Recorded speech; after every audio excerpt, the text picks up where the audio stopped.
I'm Dr. Erica Bove, and welcome to the Love and Science podcast. I'm your host and also the founder of Love and Science, Thriving Through Infertility. I'm so excited you're here today. With over a decade of experience helping thousands of women just like you, I empower professional women to build their families with confidence and compassion. Let's dive in. Hello, my loves, and welcome back to the Love and Science podcast. I am thrilled to have an amazing guest today, Dr. Vivian Asamoah. She is a board-certified gastroenterologist, which is the full name of that, as we know, because we're mostly physicians here, is gastroenterology, hepatology, and nutrition. She completed her fellowship at Johns Hopkins University in Baltimore, Maryland, and then post-fellowship, she earned her certification in functional medicine through the Institute for Functional Medicine. She is the CEO of Houston Gastro Institute, which is a private practice serving the West Houston community in Houston, Texas for over a decade. And I'm so excited. She's the first GI doctor that we've had on the Love and Science podcast, and she's also a friend. And so I cannot wait for the conversation we're about to have, Dr. V. Thank you so much for being here. Thank you so much for having me, and I'm excited to get to know your audience. Yeah, absolutely. So, I formed Love and Science, the sort of my coaching practice, because what I was seeing in my day to day is that fertility treatments were not working. And they seem to be not working at a disproportionate level for physicians as compared to non-physicians. And so when I was, starting to get into coaching school for my own personal reasons, relationship coaching, et cetera, at one point I made the connection. I think what my patients, right, are not getting is the integrative tools of the coaching and the mindset and the sort of the ability to put the science in the context. And so that's kind of the framework for most of the people who listen to my podcast. Is the community is people who are evidence-based, right? That's one of my three pillars, who are interested in mindset work and growth work, as I know you are too, from all the communities we share, who really want things to work, but are doing quote unquote all the right things, but the treatments haven't worked as of yet, if that makes sense.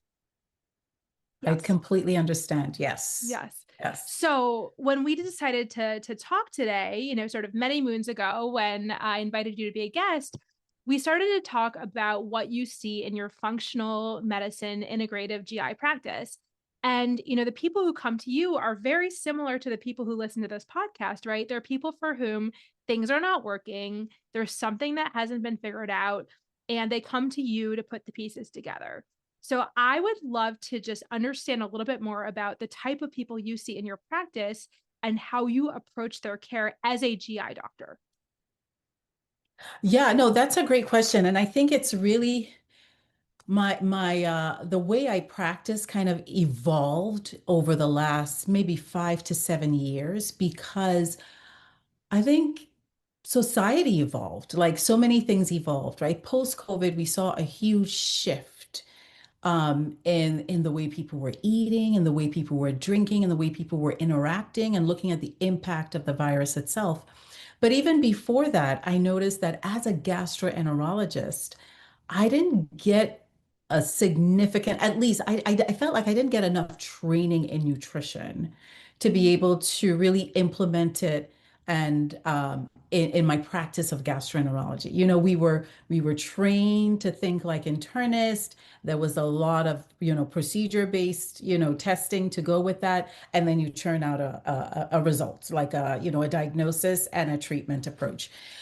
But over the years, as I evolved, as I grew as an attending and then as CEO, I realized that there was an aspect.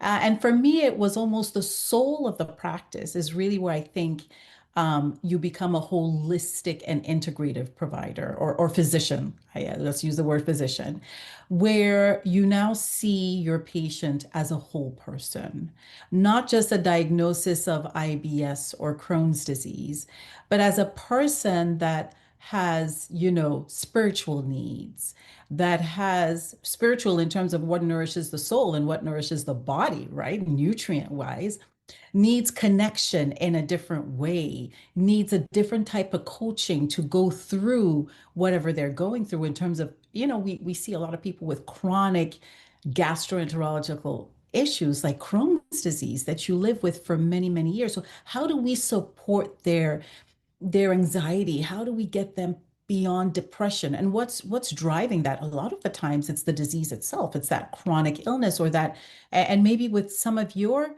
the people in your community, it could be the infertility or the struggles, and sort of the societal pressures and all of that with that. So I felt that to be able to serve them, I needed to develop that sort of holistic side of myself and holistic side of my practice. And that's what led me into integrative medicine, functional medicine, bringing nutrition into the practice, now bringing gut psychology into the practice, and really being able to develop a comprehensive gut health approach for that wholesome person, right? Because that's Mhm. what we're dealing with.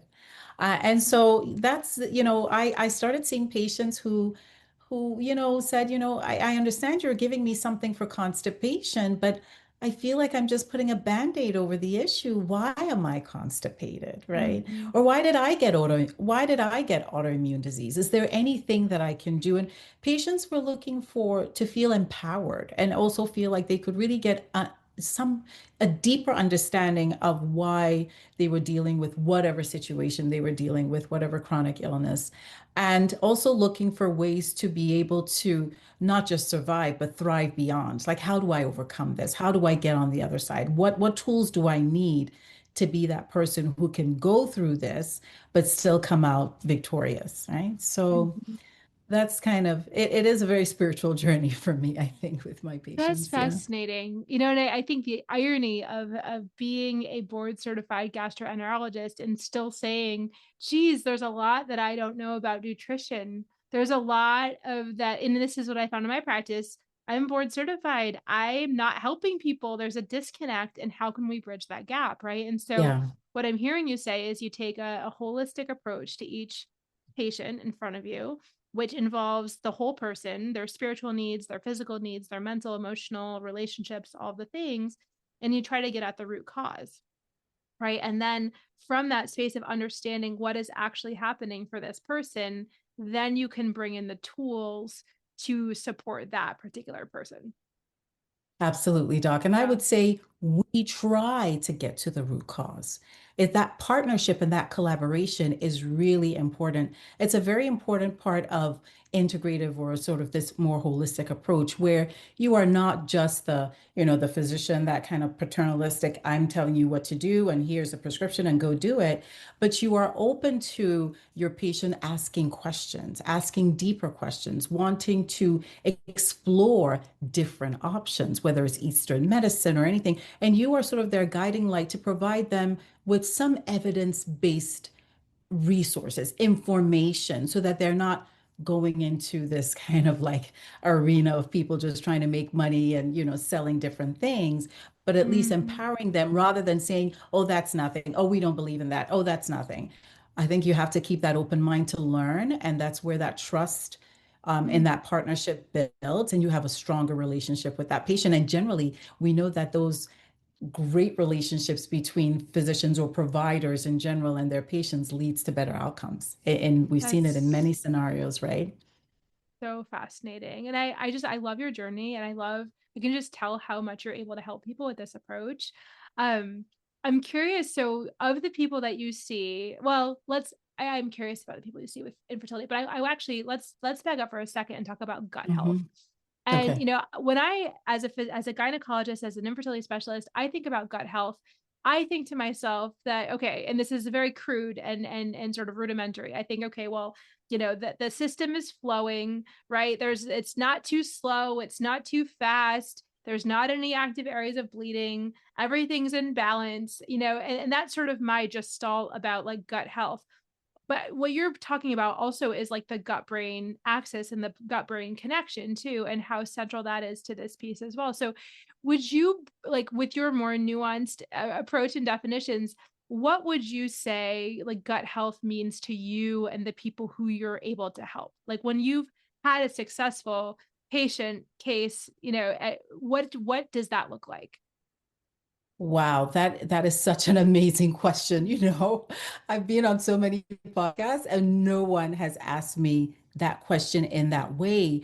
And the reason is because I think everyone assumes they know what gut health is. Mm, They all assume they have some kind of idea of what it is, right? I think that term gut health is really evolving, right? As we learn a little bit more.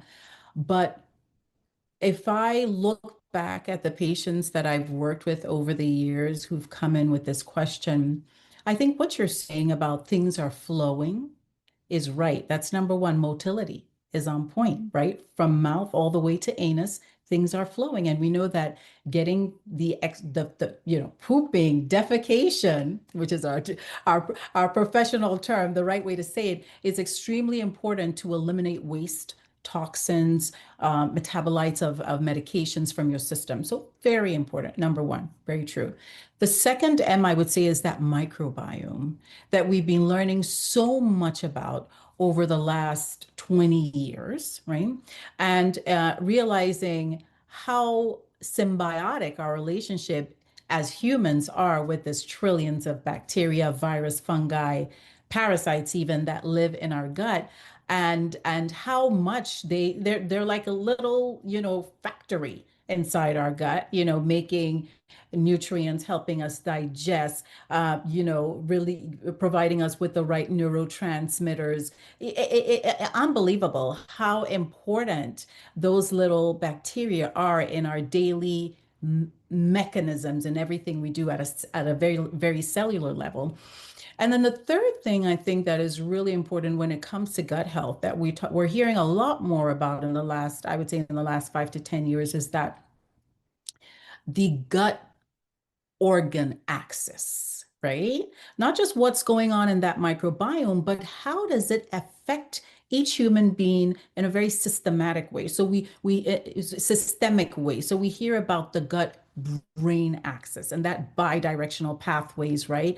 Between that and with that vagus nerves in terms of neurotransmitters being released in the gut and affecting the brain, and also whatever is happening in the brain in terms of anxiety having an impact in the gut as well. But now, when you explore gut health, we know there are connections with the gut hormone balance, right? The HPO axis, which we'll talk about, gut lung, gut liver, gut bone, gut everything, right? wow. And so gut health is real. I think the reason why it's got such a big name in medicine, in research, and even in social media is because we realize how impactful it is to human health.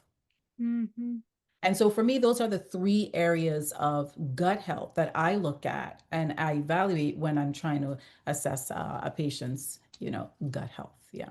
Okay, so you said motility and microbiome Biome. and the gut organ axis. And I'm sure there's a gut Exactly. uterine axis. We just haven't Oh, like there's worked a it out there's yet. a there's a Yeah. gut there's a gut uterine ovarian axis. There is a gut hypothalamic, pituitary, and ovarian axis. I mean, yes, it's all there.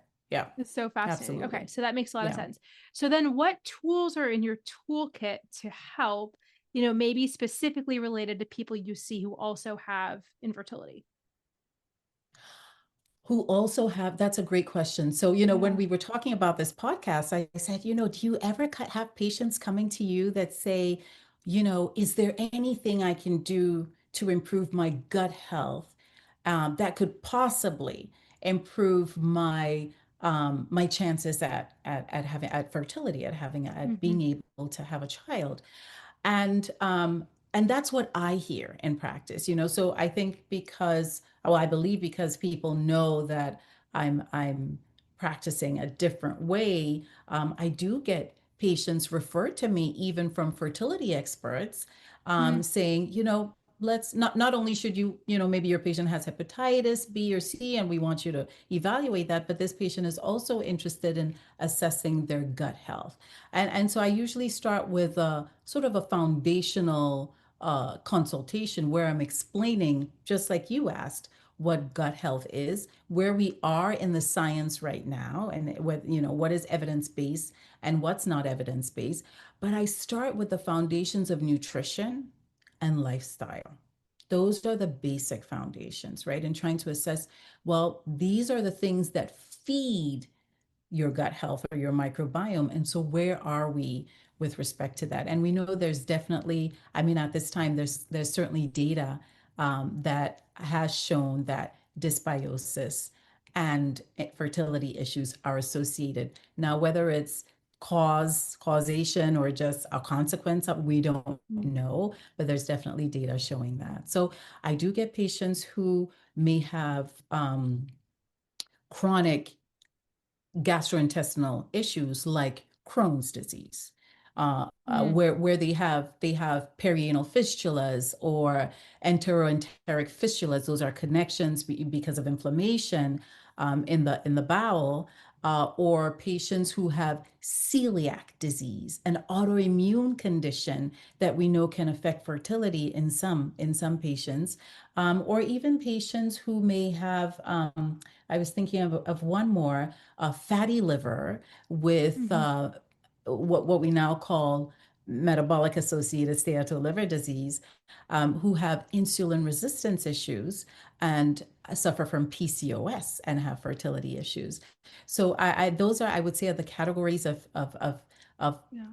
presentations that overlap between what we do and where the question of gut health does come up. Yeah. That's fascinating. As you know, I totally forgotten about Crohn's, but as you say this, like some of my toughest patient cases have been people with IBD. And you Yeah. think, oh, it's just because you've had multiple abdominal surgeries and it's going to be a tubal factor situation. I'll tell you, most of these folks have severely low egg reserve, way lower than you'd expect for their age. Wow. And we really don't Yes. understand why. And truly, I mean, some people I've been able to help, but some people I have not, or they've gone on I to use donor see. eggs or other treatments. But I will say, now that you mention it, I hadn't even thought of that in preparation for this podcast. But that has been some of the hardest cases I've had Yeah. have been Yeah. IBD, which you just wonder about what's going on there. Is it It, inflammatory environment? Is there there sort of you these go. Is it the anti-ovarian antibodies that are floating around that we just right? can't Right. measure? Is it both? Absolutely. So then I guess for each Yes. of those types of patients well, I guess first of all, would you be willing to walk us through what your foundational, sort of counseling is about, what you think is relevant based on your reading of the literature and everything about nutrition and lifestyle? And then maybe for each of those types of patients, what sorts of things you might talk about?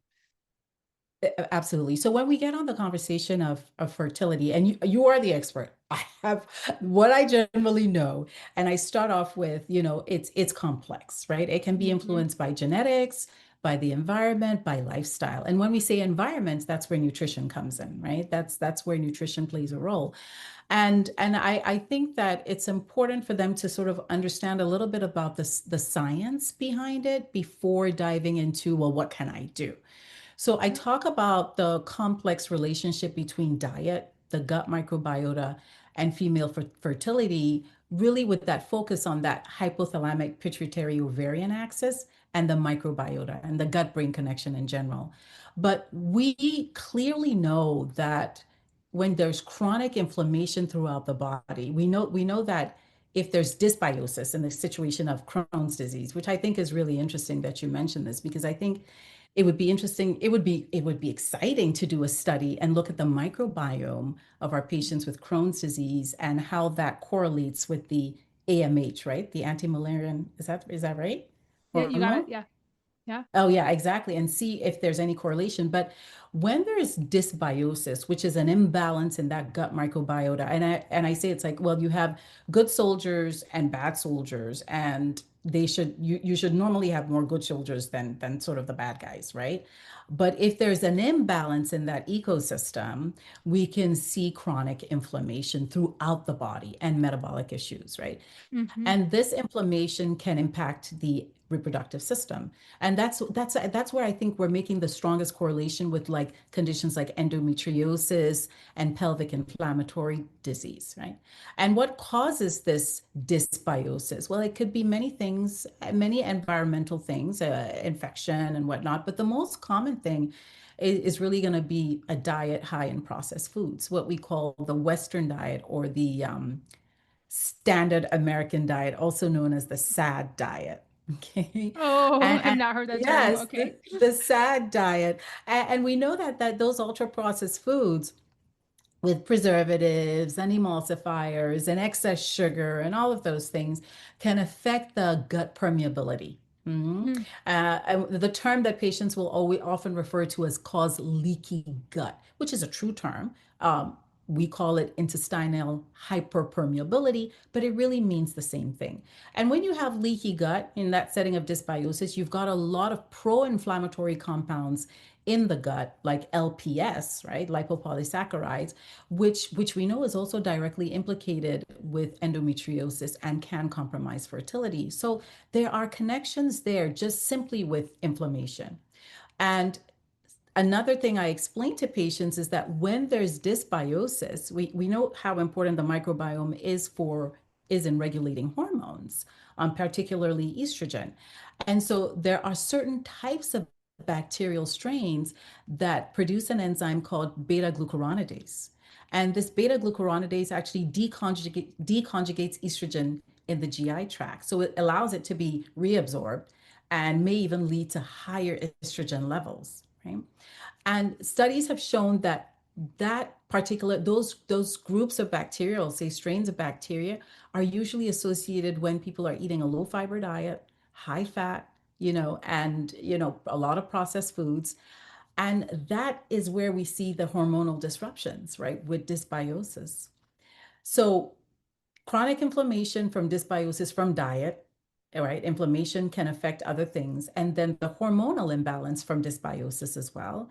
And mm, then finally, the gut brain axis issues that we talk about. So I think those are the three main mechanisms that the gut microbiota or gut health can impact fertility. I think there's a lot more research coming out, a lot more studies coming out about whether we can actually really connect the dots, and say, well, if you have this type of microbiota array, this is the issue. This is the kind of this we'll see this kind of fertility issue. We're not there yet, but we mm. know there are definitely connections, and whether it's causation or just a consequence, unsure. So I focus a lot of inflammation, and I focus a lot on the diet, and I show them how it can impact hormonal balance, right? And, Yeah. one thing that I think a lot of my patients and clients come to me saying is, I am doing all the right things. I'm really worried that, there's something else going on. Should I cut out gluten? Should I cut out dairy? I've read so much about these anti-inflammatory diets online. And I started to delve into it. And I'm literally becoming a crazy person because I had like a pastry on one Saturday morning in a whole month, and I started to think I had like thrown it all because, again, most of my clients are female physicians, type A perfectionists, or like I like to say, recovering perfectionists, but still. And so I feel like there's this hypersensitivity. How do you help people adjust their diet and still live in the world? And not, how do you sort of help people? Yes, I think that when we can sort of crave the things that are good for us, I think that's probably like the sweet spot of when we live the healthiest. It's not about the willpower. It's about sort of, today I had a salad and I was like, I really want that salad. It's not like, oh, I'm going to be Hmm. good and have a salad. It was like, I really wanted a Right. salad. Like, Right. yes, sort of retuning our preferences to the things that are good for us, I think is important. But how do you help people live in the world when, there's all these messages like if you fall off the wagon, it's going to be all over. Like that's the thing I struggle with the most in my patient Yeah. population is helping them live in the Yeah. world and trust that their bodies are going to do what they're supposed to do when they do mostly the right choices. That's such a great question and a very, very important one. And I think that one that we really have to advocate for with our patients is allowing themselves some grace. Thank That's you number for saying one. that. Want to know more? Allowing themselves some grace. And I do that because I tell patients myself, I'm like, I just had this candy bar. I tell patients, I'm very honest. I'm like, I've been trying to quit, but it's really hard. So today's kind of like, and saying it without judgments, without making them scared that they're going to have symptoms. In our integrative program, one of our goals is to help our patients have a healthy relationship with food and enjoy eating a diverse array of food because that diversity is really what enriches that gut microbiome. And so we know there are many studies, Doc, that show that being on a low FODMAP diet, which is a very restrictive diet where you can't have gluten and you can't have, you know, high FODMAP foods like rich in legumes and things like that. We know clearly that that diet long term is deleterious on the gut. It does Interesting. not help the gut system. It actually depletes you of those good soldiers. And when Mm, the recommendation came out to do that kind of restrictive diet, the recommendations was just for 4 to 6 weeks, but people have just kept going on. And I always explain that the therapeutic food plans are therapeutic. You're supposed to use them for a certain amount of time, but the goal is to then embrace and reintroduce all foods, right? So we start with the foundations of what is a healthy diet. And when you look at the research, whether it's for insulin resistance, whether it's for um, Crohn's disease, inflammatory bowel disease, or it's a Mediterranean diet, which is a wholesome diet, lots of fresh fruits, lots of fresh vegetables, nuts and seeds, and lots of grains. It's that diverse diet. That's the ideal. That's the one where we have a lot of research to support its impact on hormonal health and support its impact on insulin balance and insulin metabolism. So that's sort of my perfect, right? That's what I say. That's what we strive for. And look at the all the elements of the Mediterranean diet. It's diverse. You get to eat a bit of everything. Some foods are cooked, some foods are raw. Like you really are embracing everything that's wholesome that comes right out of the earth. So I said that should be our goal. Now, in some people, they do have, I would say, an intolerance or a reaction to certain types of food. Or some people could notice that, well, gluten triggers inflammation in my body, and it is true. We've gone away from you have celiac disease or you don't, and we now know that there's a spectrum, right, of people who may have non-celiac gluten sensitivity all the way to people who have celiac disease confirmed on biopsy, blood work, as well as on pathology, and those people must be gluten zero. But we have some patients who are extremely sensitive to gluten. It's an antibody, just like you can be sensitive to so many different things, who have to really reduce consumption of gluten and go gluten less, right? And they do better. They thrive that way, right? And so my job is really to educate our patients in terms of what's a healthy diet. What works for your sister's friend may not work for you. So let's focus on you.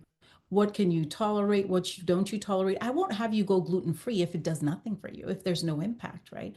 But I will test for gluten. I will do some specific one by one elimination diets just to see if, of course, this is not just because you're struggling with one aspect, right? Fertility. No, I usually will base it on symptoms that you're exhibiting, right? And this may come along with other issues. So constipation, diarrhea, I'm always bloated, my gynecologist has done a thorough workup. They're not finding any ovarian issues, right? I feel full all the time. So it really is based on symptoms that you may have.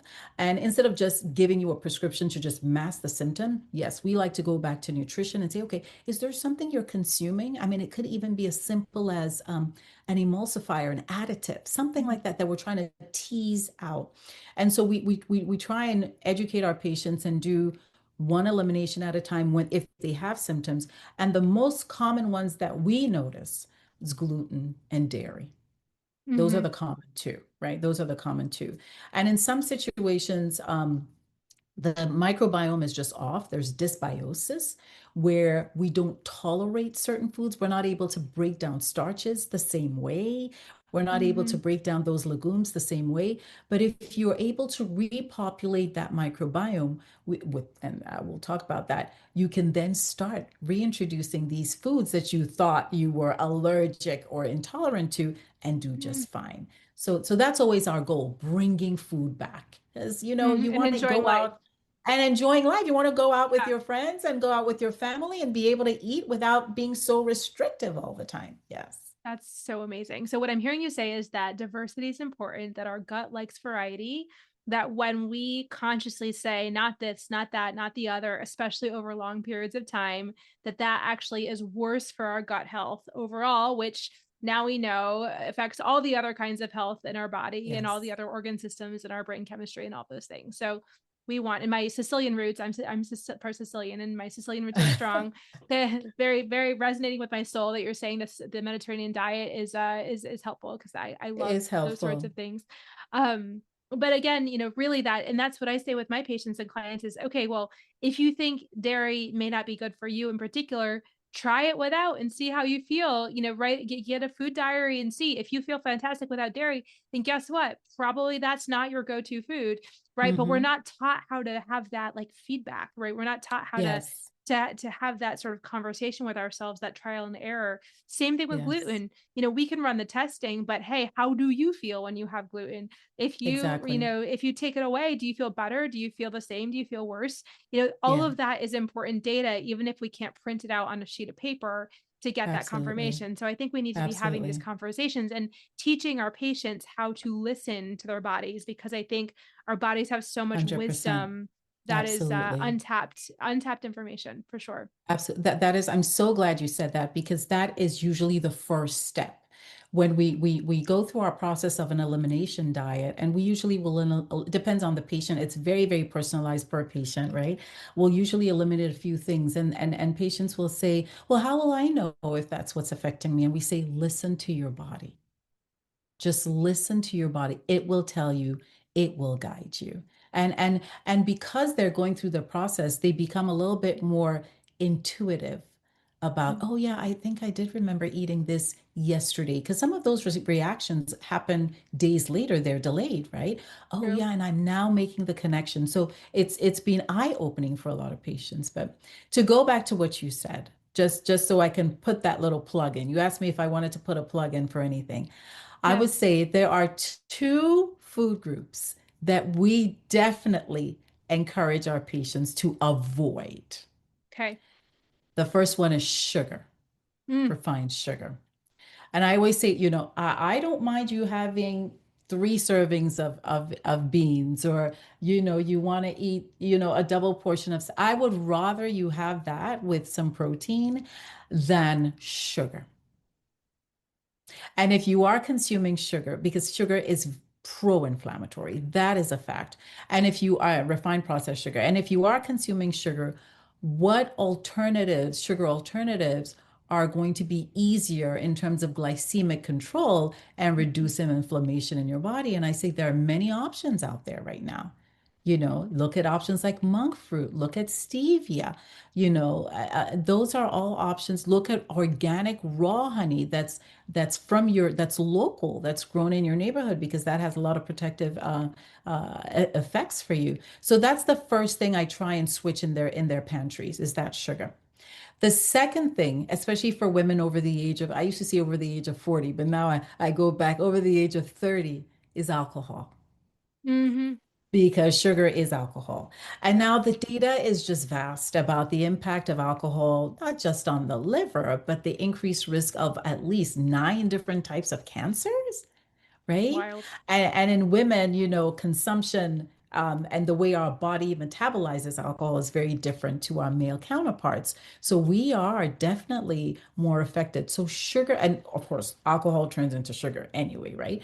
But Right. those are the two things that I think are toxic foods. Now, a little glass of wine once in a blue moon here and there, totally fine. But it's important to have these conversations with our patients, because we've gotten to a place where 2 glasses or 3 glasses at dinner every evening is considered normal, and it's not. It's not. And I think we also, It's speaking not. of root causes, I think that sort of creep of like 1 glass a night, 2 glasses a night, it's just part of the routine, Yes. the habit's so powerful. It Yes. comes on, but we can take it off too. And a lot of, trust me, I'm sure you do too in your practice. I take this history on so many of my couples, right? I have single people too, but I'm often taking a history from 2 people, and I'm just Yes. amazed at how much marijuana, alcohol, and I think about it. I'm like, why? I understand celebrations, etc., but I Yeah. think we have this untreated anxiety. I'll say to men, listen, if you smoke so much pot, no judgment, but your sperm are stoned, they're going to swim in circles. They're not going to get to the right place. But They're going to let be me confused. we see the stone sperm under the microscope. I'm like, you got to stop. They'll just take your sperm. But then, I love these men. They're like, but then I can't sleep. It helps me sleep. And it's like, okay, well, then why aren't you sleeping? And again, it's like the Why? why, the elevator to the Yes. basement, trying to understand. So why? Why do we Why? need 2 glasses of wine a Yes. night? We know Yes. that. And I just gave a talk on this stress and infertility. We know that people who have infertility have comparable anxiety and depression rates to people with cancer because it is so threatening. And so Wow. Yeah. I know. And so and the sort of and with every treatment cycle that doesn't work, this climbs. It goes up and up and up. And so we have to find a way to treat the anxiety, coaching or therapy or a Yes. combination. We have to say, okay, if alcohol is part of my lifestyle, Yes. why, and what can I do about that? And if I take it away, what feelings come up and who can help me process those feelings? Because it's like cleaning a messy room. It's only going to get worse before it gets better. Very 100% agree with you. These are really important questions to have as to the why. Why do you reach for that glass of wine? What's Yeah. going on? And so a big part of, my practice, maybe and maybe I'm finding a lot more connections because at first I was like, what are we going to talk about? And, and now I'm like, okay. So a big part of my practice in terms of gut healing is gut psychotherapy. Oh, tell It's me more. therapy. Please tell me more. It's therapy. So we talk about the gut-brain axis, right? And we know definitely there's that connection. I think 90% of serotonin is made in the gut, Wow. melatonin in the gut, and all those neurotransmitters like epinephrine and norepinephrine, dopamine, all derived from amino acids made in the gut. So if there's gut dysbiosis, this can affect what's going on up Interesting. top, right? And if there's anxiety and those neurotransmitters are released and the if efferent and the vagus nerve is stimulated, there's that bidirectional pathway where now this vagus nerve that controls the motility of the entire GI system now is firing away and either Oh, causing constipation or diarrhea, causing motility issues, right? So there's that interesting. connection. And so very often we can understand the pathophysiology of what's going on in Crohn's disease and celiac or whatnot. We can work on nutrition, and our patients can be like very disciplined and avoiding alcohol, avoiding this, eating wholesome foods. But sometimes I run into a brick wall when the underlying trauma, Mm, anxiety, depression has not been addressed. And of course, mhm. I'm not equipped. I'm not a therapist. I'm a gastroenterologist, but I recognize the signs. And we actually have a few questionnaires we have our patients do. And when there is, unresolved trauma, unresolved anxiety, unresolved issues that just require a lot more coaching and therapy, we don't see their gut symptoms improve. Mm, mhm. It's like the last step, right? And so over the years, I realized that, okay, I'm handling the nutrition part. We're doing good with life, but there's something. Why is this guy not doing better? And as the data came out about the gut brain axis and that bidirectional pathway, I said, we have to go beyond just giving our patients a low dose tricyclic, because that's what we do. We'll give you, oh, have a low dose amitriptyline. That's going to help with the pain receptors, right? But why don't we fix the step before the pain receptors? Why are these pain receptors firing? And so I've been working with a group called GI Psychology, and they are basically therapists who help patients with gut related symptoms, right? And Wow. they focus on the therapy. So they do a lot of talk therapy. There's group therapy, there's cognitive behavioral therapy, there's gut hypnosis, a lot of mindful breath work, right? Mm, Which also involves like how you're eating. So mindful eating and mindful breath work, and just providing our patients with tools to learn how to cope during these situations, even before reaching out and getting that food. Well, why am I getting that glass of wine? Why am I getting that extra chocolate bar? Why am I? And sort of dialing back and doing some breath work and talking themselves through it and empowering themselves. And that has been a game changer. wow. Wow. That has been a game I changer. I am doing something similar in my coaching practice. What when people ask me what I really do, my REI Mhm. colleagues, my fertility specialist, I say I calm the nervous system. That's what I Yes. do. obviously we talk about the data, we talk about the science, we talk about the evidence-based decisions, although we can't even begin to assimilate that until the nervous system is calm, right? And so, Absolutely. gosh, this is so fascinating. And I do feel like there's so many people who I see, who do have trauma. I believe trauma is stored in the pelvis and maybe the GI tract, I'm not sure. But the Both. yeah, I think probably both of both. us can claim it. Yes. Yeah, Yeah. yeah, yeah. And it's Yeah. just like I say to my patients with chronic pelvic pain, until we address the trauma, we can't do anything, any suppression, any hormones that I give you. It's not going to make a difference because the trauma's it's living there. And we need to get it out of your system. We need to process it so that then you can move on. So I think Yeah. what's coming up for me in this conversation is that we're so complex. It's not just like the GI tract or the GYN tract or the gut, the brain and all these different, but we are one system. And I Yes. think the more that we can take this integrative approach and really seek individual answers, like what is it, who are you today? How is that Mhm. informed by your past? Where are you hoping to go? How do you want to feel? And how can we start to connect those dots with all the different tools that we have?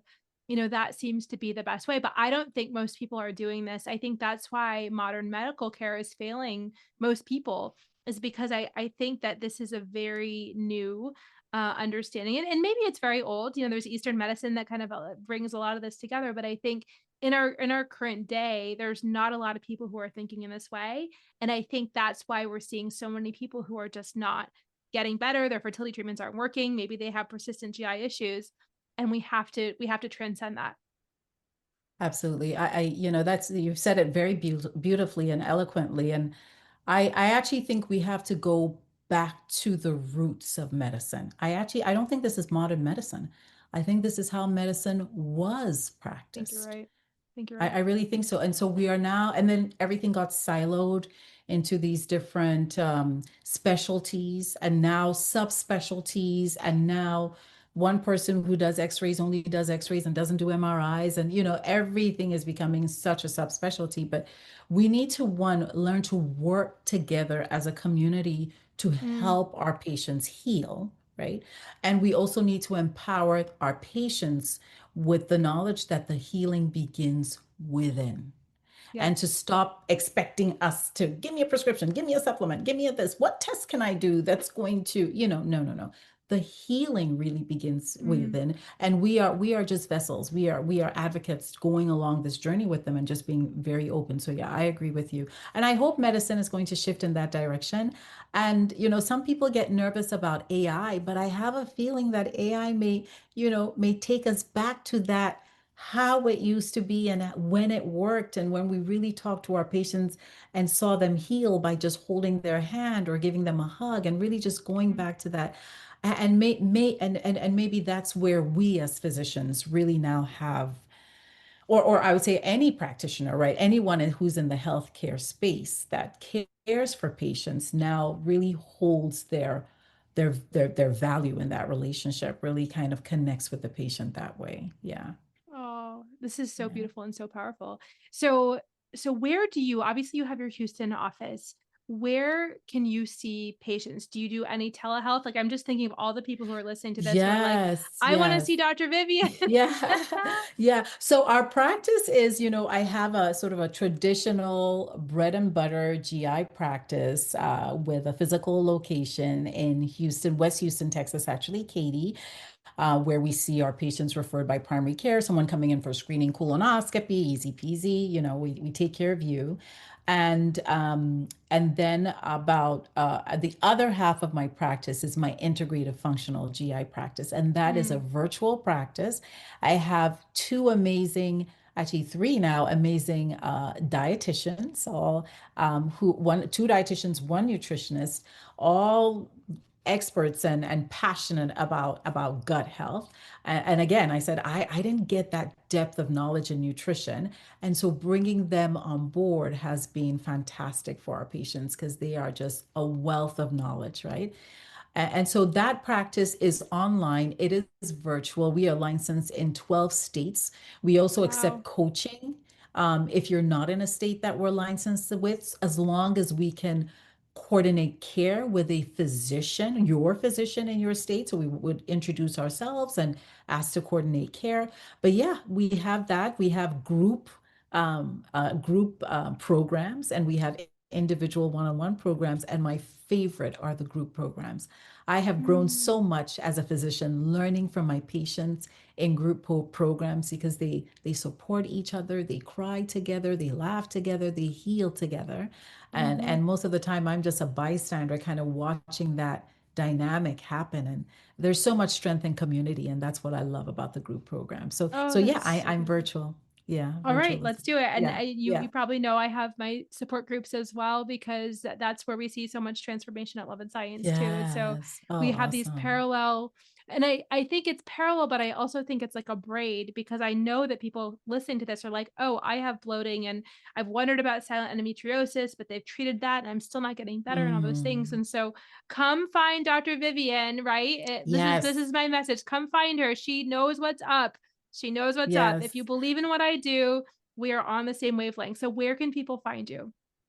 So I am on all the social media feeds. You'll find me on Instagram, Dr. Vivian Asamoah. It is Dr. and then Vivian Asamoah. I think it's the same thing on TikTok, on Facebook, also Dr. Vivian Asamoah. And I have a private Facebook group, but everyone's welcome, called Natural Gut Relief, that I started about 3 years ago because I just wanted a platform where I could share information about something new that I learned that was integrative. So we talk a lot about nutrition, recipes, acupuncture, pelvic floor therapy, anything that yoga, we talk about anything that's going to help heal the gut naturally. And it's a platform where everyone's welcome to share advice, share information, or ask questions about, is this evidence based and can I really trust this? So you're welcome to join us on Natural Gut Relief. It's a private Facebook group. All right. So we'll put Yeah. all this in the show notes as well. Thank you so much for being a guest. I have learned so much. I know our listeners are going to learn so much, and I hope many of them come and find you because, like I said, you know what's up.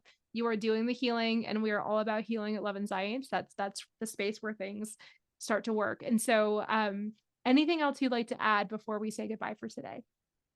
I wanted to thank you and your viewers for this wonderful opportunity to share my practice and what I do and my philosophy and my passion. And it's always wonderful to be on a platform where your host is just as wonderful as Dr. Erica. And Mhm. we align in so many ways. So it felt really comfortable and just very safe to be here today. Absolutely. Well, thank you again so Yeah. much, and I really look forward to all the collaborations to come. All right. And to Thank my you. listeners, you know I love you. Thank you for listening to the Love and Science podcast. I'm so glad you joined us today. If you found this conversation valuable, if you could please rate, review, and share this podcast with your trusted people, it would mean so much to me. If you want more tools to help you navigate the fertility journey, please book a discovery call with me today. The link is in the show notes. Please do not let infertility have the final word. I'm here to take the burden from you so that you can achieve your goal of building your family. In gratitude, this is Dr. Erica Bove. I'm rooting for you always.